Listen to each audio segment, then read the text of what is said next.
Are you on the edge of your seat? Because we're about to sound off with Kevin Williams. On today's latest trends in location-based entertainment.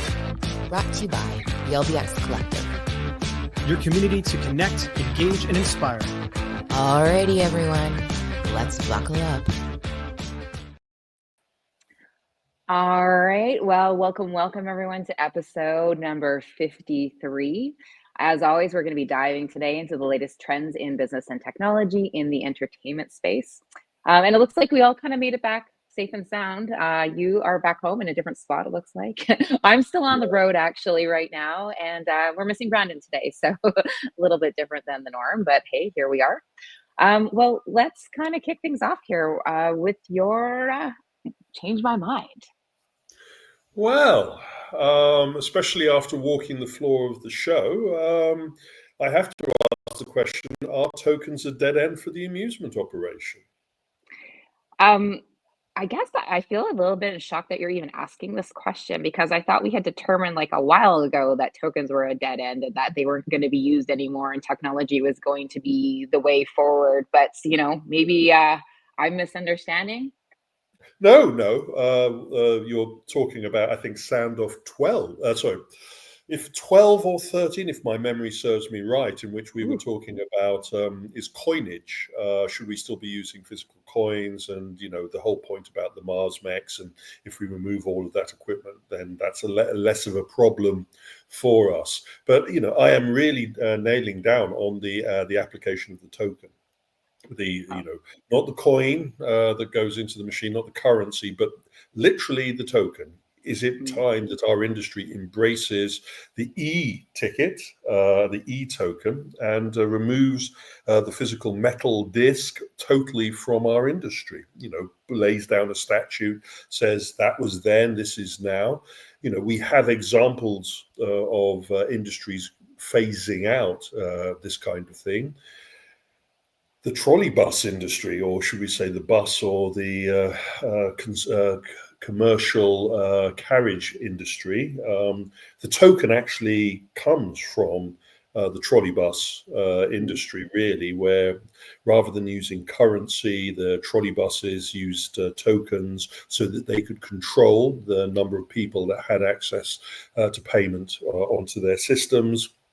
And in lines of competition, the reasons why we all use tokens is that rather than changing a $20 bill into multiple $1 or 50 cents and then having the individual walk straight out of your facility and go to your competitors with all the change that you've just given them, you force them to your site by using tokens. And so really what I'm saying is, like the trolley bus industry or the commercial bus industry, we should phase out tokens and go fully electric. So just out of curiosity, are you suggesting that if we do go fully electric, that my money at one FEC should be good at another FEC? Of course it should. Well, that's an interesting idea. I wonder how people would feel about that. It is a problem. This is a sneaky way of me to try and raise the question, is it time we have a universal payment system in our industry?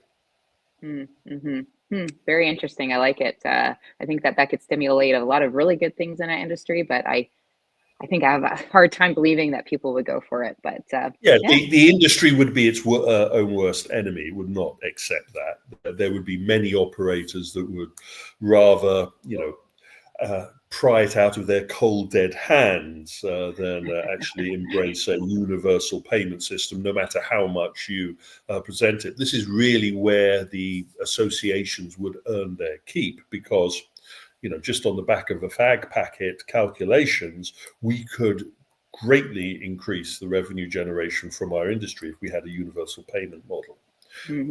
That universal payment model would also allow us to pay our staff a higher wage and to invest more into the purchase of products. Universal payment system could also be linked into a general revenue share model, where a percentage of money generated in the facility goes towards a general industry fund. So those individuals that don't want to change could be encouraged to change through universal fund. This is communism through the back door. Yeah. and my effigy will be burnt at many an industry event. But I wanted to throw it out there as a possible way for an industry to grow exponentially and for boats to float. I really like what you're saying here for sure. I mean, how do we do it, first of all? But maybe there's an opportunity for some businesses to partner together and share that, and create a stronger relationship and business model where they jump to business. I think that's interesting. Well, that kind of leads to the reality of the situation where we are now turning into an industry of large chains and franchises. And there's nothing to stop those large chains, such as Dave and Buster's, to wake up one day and say, we will have a universal payment model across all of our facilities. They do. And we will also include the facilities we've acquired or the chains we've acquired. So suddenly you wake up and Main Event has that capability. So that is stealth. It can be done the nice way or the hard way. And if we allow the hard way to happen, then one day maybe Chuck E. Cheese and Dave and Buster's will share a payment system. And then one day Evo, Chuck E. Cheese and Bolero, or Lucky Strikes as they are now, will share a system. And we get a payment system through the back door, which we have no input in because we sat on the fence while other people. Yeah, fascinating. Well, liking the insights today. All right. Okay, before we proceed, let's just have a quick little word from our sponsor, Intercard. Intercard is the only cashless system designed, developed, and manufactured all under one roof. They introduced cashless technology to the amusement industry and have been leading the way for over 30 years. Cashless systems from Intercard increase customer spending, guest satisfaction, and boost revenues by up to 30%. Intercard is so proud to be serving the amusement industry, and if you aren't already part of their global family of customers, they hope you will become one soon. All right. I feel like it's been a few weeks since I've gotten all the updates from you, so lay it on us. What's going on? Well, I'll try not to lay it on too thick, but jumping in, we are back, and a lot of development has been going on in the sector. If you've been following the Open and Shuts as part of the LBX weekly coverage, you've seen that I've been going through quite a large number of venue openings, and we're seeing a kind of a pivot heavily towards competitive socializing venues or adding social entertainment mix to the general malaise of the operation. Just to pick one of the many major developments out of the bag, our friends at Lane 7 announced the opening of their entry into the European market away from what they've been doing in the UK market with an opening in Berlin of a 2,000 square meter facility.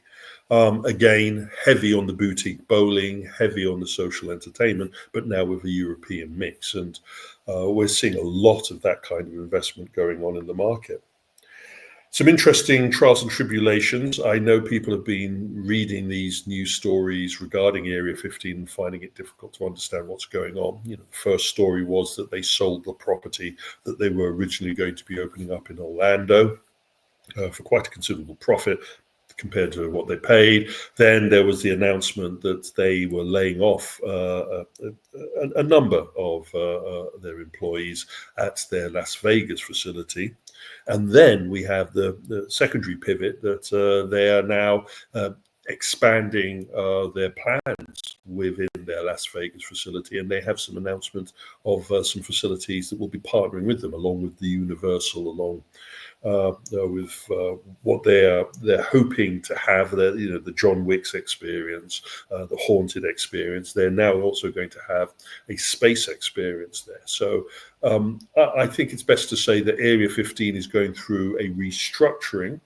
They've just had one of their top executives step down as part of that restructuring. And I think the loss of a chief operating officer usually tells you that a repositioning or a directional change is underway.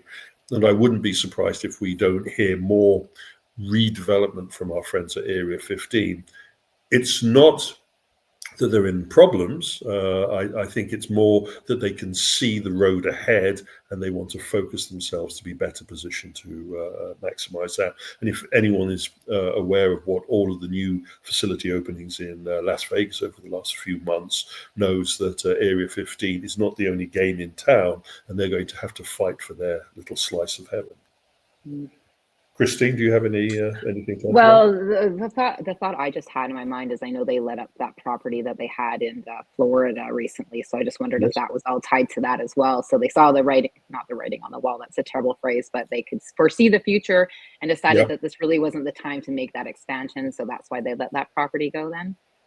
They're hard-nosed individuals, the team behind here. They come from a background in the mall business, and I am sure their accountant is glued to their shoulder when they're making calculations and decisions. And I'm sure their accountant pointed out to them that they would make a profit on the money that they paid for their Orlando location. The other thing about that is it was a good time to focus on what was making money rather than, taking a risk on another venture at this point. Sure. And I mean, I think if anything, if we can agree that Area 15 has had success and the management is starting to strategize this way, it's time for other people in the industry to start looking at this and creating smarter plans about how they're going to be growing and developing and continuing their businesses going forward. So looking a little further down the road, and we have the same kind of thing happening at Merlin, really. It's I think, you can take away from this particular sound off that there is a pattern in our industry that we are moving from the suck it and see spaghetti against the wall period, and we're now going for the reality of application.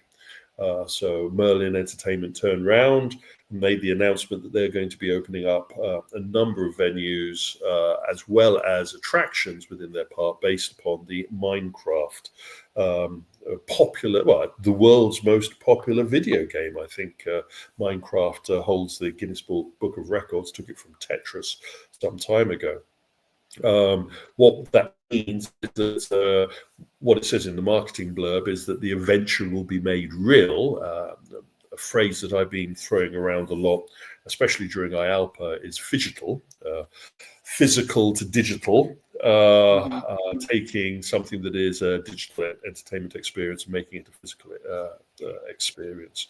And creating a Minecraft kind of adventure land, heavily themed with interactivity, kind of is following the path that we're seeing other major theme park chains doing, as with Super Nintendo World. And so 2026, 2027, we can look forward to seeing a number of themed experiences based upon the Minecraft environment. A major departure away from, say, the Peppa Pig kind Merlin has been involved with. Surprise, surprise, restructuring is also taking place within Merlin Entertainment. And we learned only a couple of days ago that their CEO of only 24 months has decided to move on. A replacement hasn't been announced yet, which kind of tells you this departure. And it's got quite a lot of us wondering what's going to happen. The previous incumbent in the role, CEO at Merlin, stayed at that role for quite some time and laid down an empire that needs to be redressed and shaken up to be able to be relevant for what the developments at Disney, the Six Flags merger. We are in new waters now, and you need to be very proactive.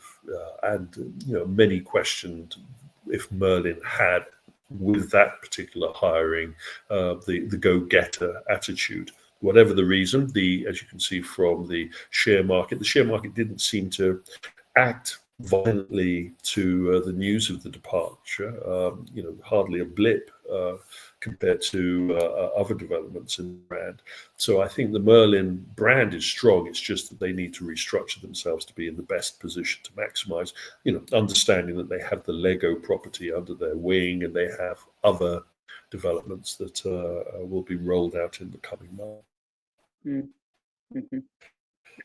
Talking about big branding, and we wake up to the news that Lionsgate, the film studio, an IP holder, has sat down and tied a collaboration with a prominent development agency. Blacklist Experiences, if you're not familiar with that, they're known for a lot of pop-up installations and what I would call LBEs, location-based entertainment sites. Anyway, under this brand new partnership, a selection of Lionsgate's film IP, trilogy, or not trilogy, franchise, Twilight, John Wick, and the Hunger Games will be given their chance to shine in specialist location-based developments. We already know is going into an experience. We were just talking about Area 15 a moment ago. So they will be getting a John Wick experience, according to their breakdown. I'm not sure what a Twilight and sparkly.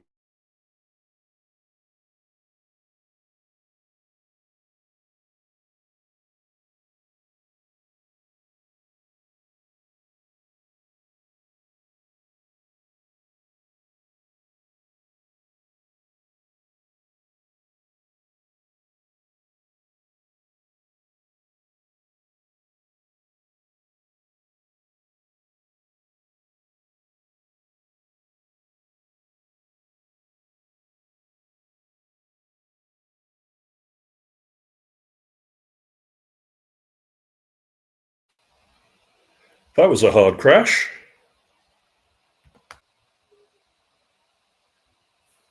And as we said earlier, that Area 15 will be getting a John Wick experience as part of the growth of that.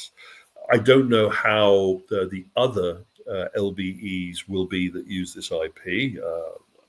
We have a rough idea what a Hunger Games experience would look like, but I'm not quite sure what a Twilight experience would be. Maybe lots of dark light and sparkly skin, but this is an experience progression. This is a film chain with a strong IP, pivoting now towards opening their own location-based entertainment. How much Lionsgate has been influenced by what they've seen Universal do and what they have seen of course, Netflix about to do with the Netflix house. We have to be mindful that Lionsgate has actually opened its own location-based, or what I would say themed entertainment facility in Malaysia. I'm not sure if that's still operational. I need to do some research into that. But definitely Lionsgate is one of those film operations that is very mindful of how to use their IP in the phygital world. Very curious. Well, I've loved the theme phygital for a long time, and I think there's so much opportunity and so many fun things that can happen with that. I mean, I was a big NFT lover for a long time, which I know isn't completely phygital, but it's kind of phygital, So, but I mean, that's kind of what led me to the whole understanding of the concept. But I think there's a great amount of opportunity for businesses to incorporate use of that in what they're doing and how they're operating, and even for the small location-based entertainment centers that are developing their own IP. As you always talk about, everybody needs to develop their own IP, and so you should be creating these items that can be purchased even in your location and be utilized in an online environment. It's great. And the nice thing is that it doesn't just have to be the complete facility, it can be an attraction. So for example, Sony may be running their own location-based entertainment facilities, but they've also licensed their IP, such as Ghostbusters, that can be turned into a virtual reality experience from Holygate and parachuted into your facility. Yeah. Anyway, talking about the phygital world, really, I touched upon some of the examples we've got. The Super Nintendo world is at the top of the scale, and you could say that Wonderverse from Sony is one of the other examples. I touched upon Netflix House, which opens next year. So we all wait with bated breath to have our chance to walk around that. But there's also, for example, the Harry Potter experience. Now, in New York, there is the Harry Potter stores, or store to be exact, which is a multi-floored facility that has merch, but also has potted experiences. And they, for a while, ran a virtual reality experience within that environment. So, we can see how a IP or a brand from the digital world or the film or the media environment can then transition quite comfortably into our sector. And we have to be mindful about this, because if we don't embrace this level of engagement with our audience, then there are a wide selection of large corporations with a vast number of IP that are prepared to step into that mix. So no matter how much people hold their nose when they mention the phygital expression, we have to be mindful that location-based entertainment landscape is going to change quite drastically, especially as we see changes within the streaming environment and in the cinema environment. So, I mean, when I look at this, I get fearful, because I wonder how accessible this type of stuff is for your normal FEC environment. Like, can they even get their hands on this kind of IP? Isn't that just so costly? It would knock your socks off.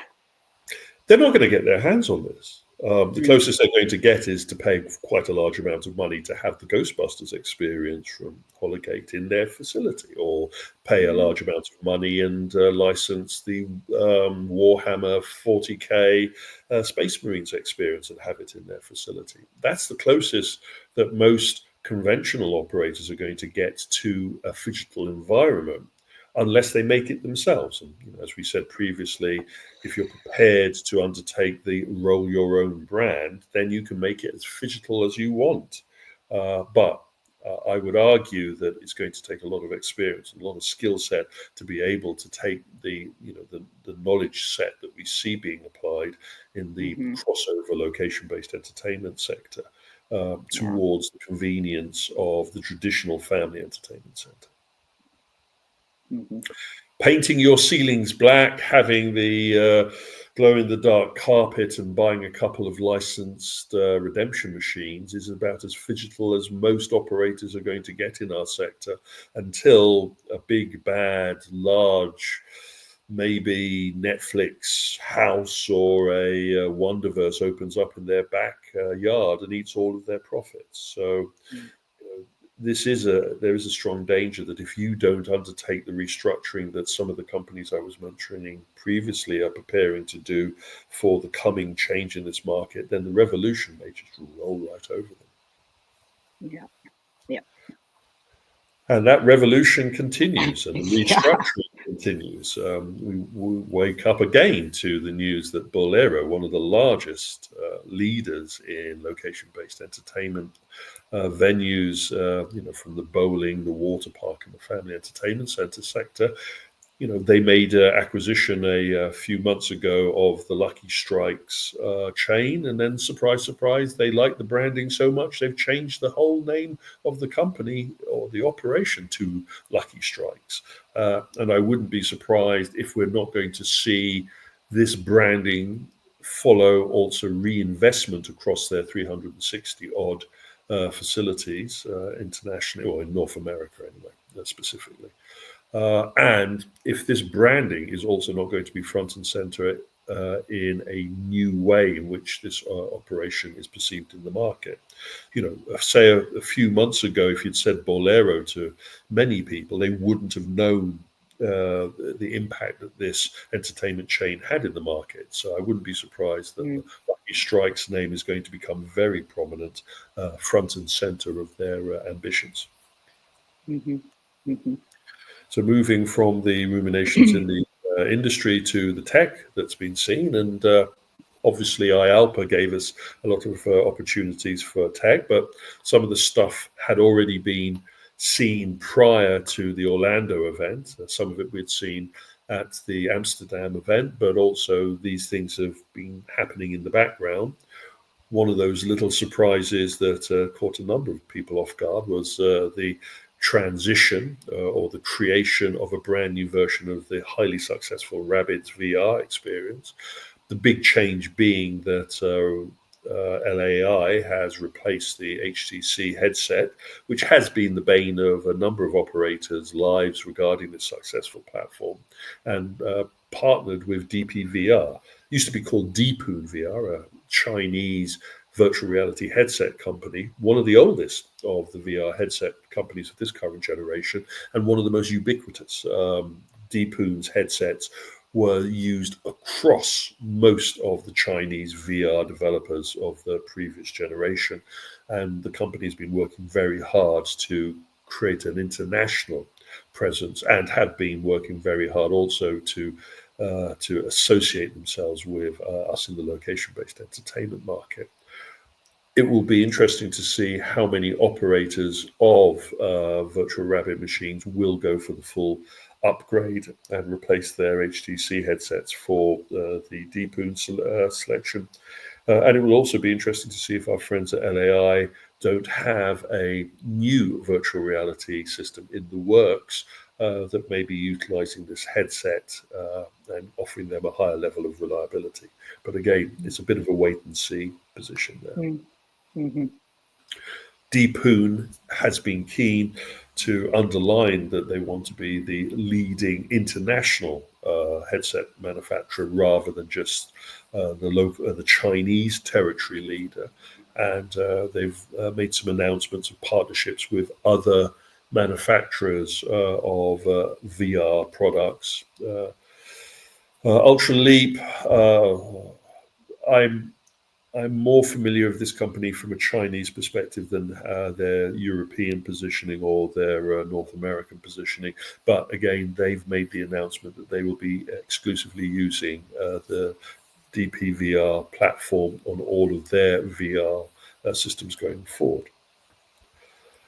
We had, just before IALPA Orlando, the Japanese amusement trade holds their amusement expo. We mentioned it before in one of the other sound offs. The event took place, and there weren't a lot of surprises there compared to what we touched upon in our speculation. The Japanese have really pushed, or the Japanese amusement manufacturers have really pushed the future of the crane sector, what they call UFO catchers, unidentified furry object catchers, and they use more the scoop and than the claw that we're more familiar with our crane machines. But all of them, the key manufacturers, have now come up with what I like to call the new wave of crane machine kind of application. Very impressive, show front, highly illuminated, high quality merch. We'll be talking about that a little bit more in detail. We have an anniversary coming up in the next couple of days, and I think we'll save the focus of that for that in the next sound off. Our friends at Sega had on their booth a kind of retrospective of their classic games. They, literally created a Sega history wall of classic releases on their booth. Nothing like shouting about your past glories, especially when you're announcing a name change. And Sega Amusement Japan, part of Sega Sammy Corp, the Sega Amusement operation in Japan is its own entity. The Sega Amusement International that we know so well in North America and in the West is actually a European operation that licenses the use of the Sega brand at the moment. And the Japanese operation has been going through quite a baptism of fire, changing itself, restructuring itself. There was talk previously that Microsoft may have been sniffing around to acquire them. Anyway, we now have a rebranding of the Sega Amusement operation with the combining of the Sega Toy operation and the Sega Amusement operation into Sega Fave. Fave standing for Sega and Favorite. interesting use of the branding names. But anyway, we'll move on from there. The main reason why the toy operation has been merged with the amusement operation is, of course, obviously IP, and a lot of the toy products now are being specially manufactured to be made suitable to be going into the crane and merch facility operation. And we can expect a lot more amusement machines that are linked to IP being developed through this partnership or this combining of the two operations. Mhm. Some other interesting developments. So we had a new VR experience being demonstrated at the show by our friends at Capcom, VR sword fighting game. Not too sure how much of this particular product was being developed for application as a demonstrator, or if they're serious about dropping it into their VRX showrooms as part of Capcom's entertainment division. But the big show that happened a couple of days after the Japanese show was IALPA Orlando. Fantastic attendance, though not record-breaking, very up there with the 2019 numbers. So we can breathe a sigh of relief that things seem to be trying to slip back to normal, if not exceeding. And we had quite a full exhibition floor. I'd like to thank all of the individuals that came to the presentations that I did during those that hectic week of sore feet and constant alcoholism. There is also an important thing to point out, which I think this was the first year that I can seriously say that the conference component of IALPA was on par with the exhibition component. I'm not just saying that because I'm actually presenting, but I felt that there was a strong feeling of value being sought from the educational aspects. A lot of people were asking some serious questions based upon what was being said on the stages. I sat in some other presentations, and for the first time, we actually had competitive socializing being discussed at IALPA. So, I congratulate the new board of directors and the new team behind the educational process for really pushing the boat out. Mm-hmm. VR had its place at the show, but there wasn't as much VR as we've seen in previous years. I like to use the phrase, it's gone from the innovation to the application. People want to see the revenue numbers being generated from this technology that has been hyped so heavily for the past over 8 years. And it was clear from the show floor that the free roam arena market is saturated. It was filled to the rafters. If it wasn't on the show floor, it was then being promoted at separate events. Our friends at Rabbit Hole, HTC, and the esports VR team held an event at the Andretti's, where about 4 or 5 of the free roam VR systems set up.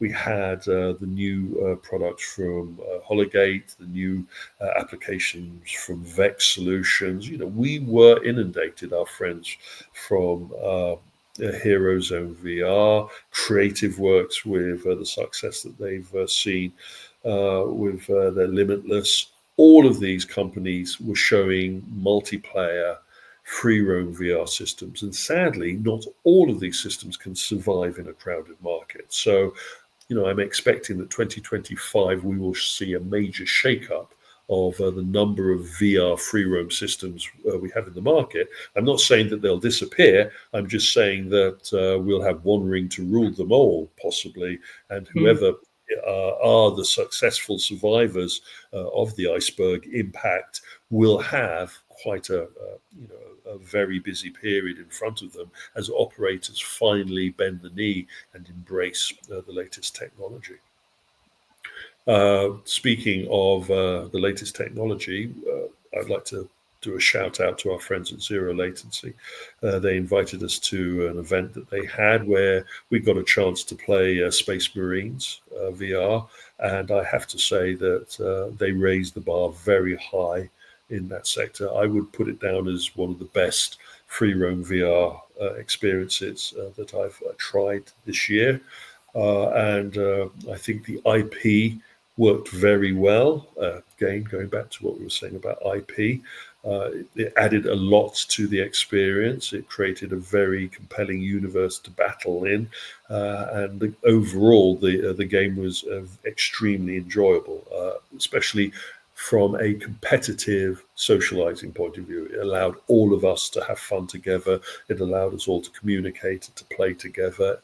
Something that is unusual in the consumer VR sector, because you're playing solitary, really. Even if you're playing with other players remotely over a link, you don't actually have physical contact with the other players. Here, the free roaming experience is a unique aspect to our industry, and one that we should be shouting from the rafters about. The more traditional VR platforms seen at the show all received an update of sorts. We've talked about Rabbids getting its Deepoon headset. Our friends at Relinks and Amiro created a new chapter, a new episode for their SpongeBob VR system. We saw Sailor Quest 2 from Unis, and we saw the completed chapters or episodes or levels for the Raw Thrills Godzilla Kaiju fighting. So, the technology is still abundant and still out there. It's just now proving its value more than ever.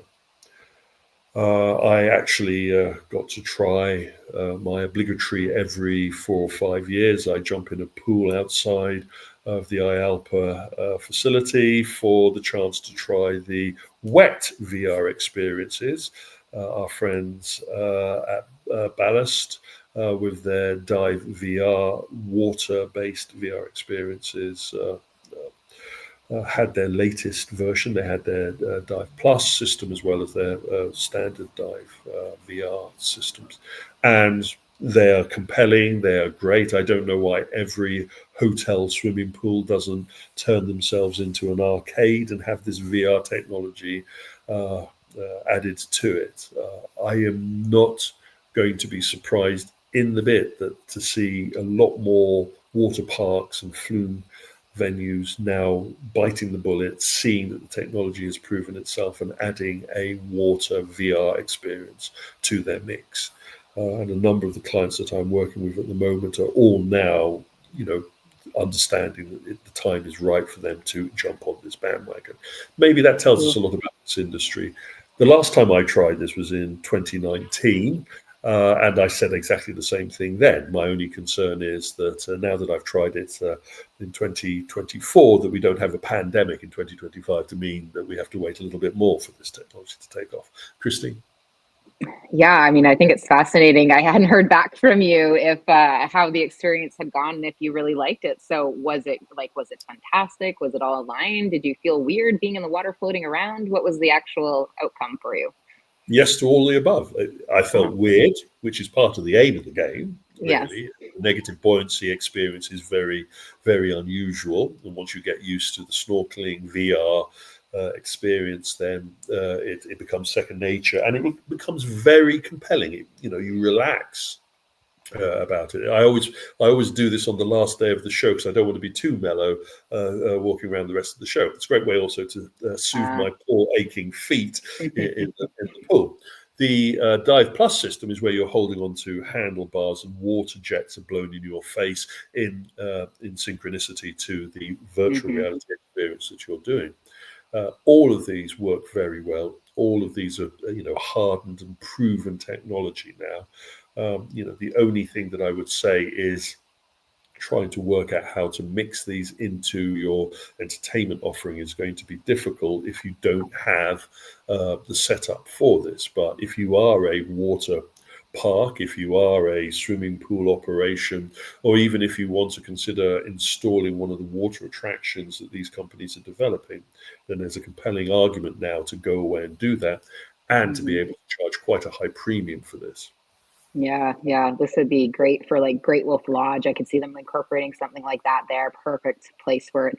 And the other place I could see some sort of application similar to this is relaxation and recovery.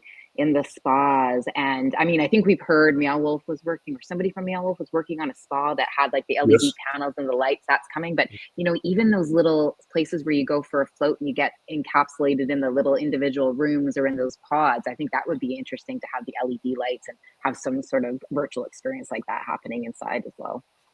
Immersive therapy is already a thing, and I could see it really taking off in the spa sector. This kind of approach really does offer a new level of engagement with your audience, and this is part of the game of trying to get people to come back and do unique and new things there. Yeah. But anyway, I would like to thank Love everyone it. for the opportunity to experience that, and I hope they didn't have to clean the pool out too vigorously after I left.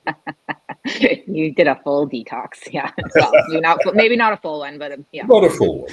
Yes. The other trend, the big trend in technology that was worthy of mention, I feel, away from the detailed coverage I'll do in the Stinger report as usual, but AI really was making itself felt on the show floor, and here are a couple of examples of AI generated imagery that was done of me during the show from various providers. I'm not going to go into the detail of each one particular system, but I'll just say now that we are at that point where we're going to have to be considering incorporating a artificially intelligent infused photo booth component to our show. Showrunners in our facilities, and we also need to be mindful of how we can maximize this technology to help promote our facilities rather than just take interesting photographs of our customers.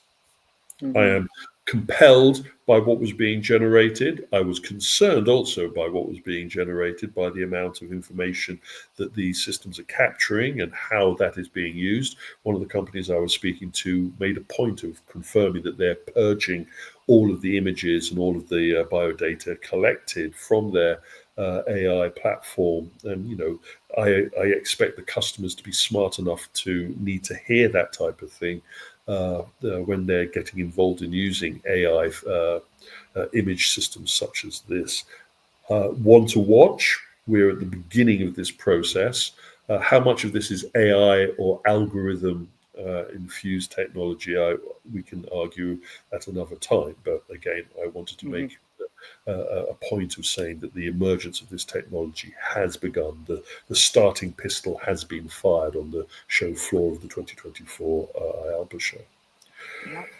Some other things that always happen at the show is the big announcements of the mergers, acquisitions, and partnerships. And our friends at Falcon Creative have made the announcement that through a complicated acquisition process, which I won't go through, but they are now in control of the Oceaneering Entertainment division. All of those trackless-based ride vehicle technology that they've been employing in a number of their media-based attractions now falls under their control, and they will be steering the future of this technology. So, I would say that like Mac Ride has their trackless-based simulation technology in-house now. Falcon Creative has that capability. Our friends at SimWorks also has that capability. So, we're seeing an arms race in the trackless, people-moving, immersive technology systems. A lot of these systems being used with virtual reality, a lot of these systems being used with gamified, phygital game experiences or attractions. So, a sign of the times.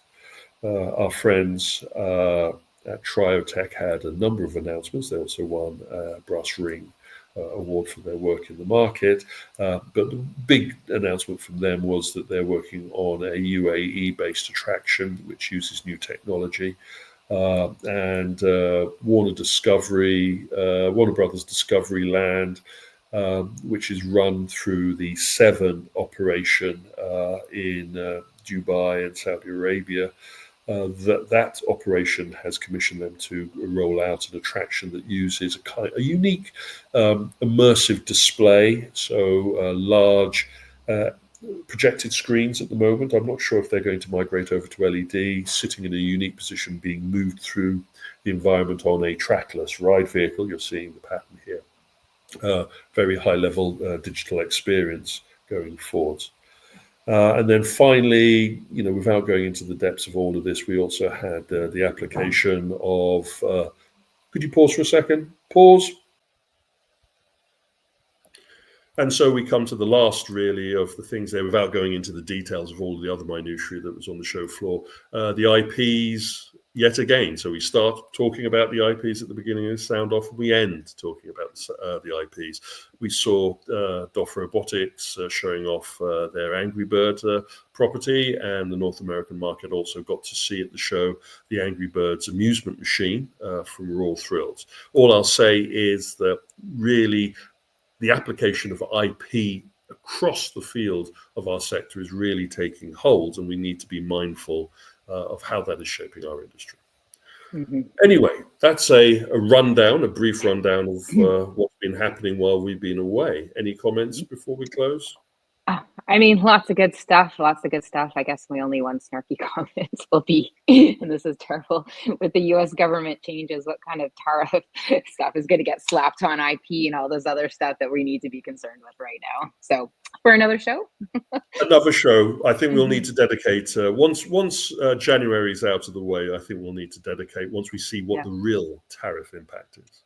For sure. Well, thank you for that update. That was refreshing and curious and interesting. I'm glad we all got to listen to that, and appreciate you putting it all together for us. So until next time, signing off for now, and we will see you on the next edition of Sound Off. Have a good one.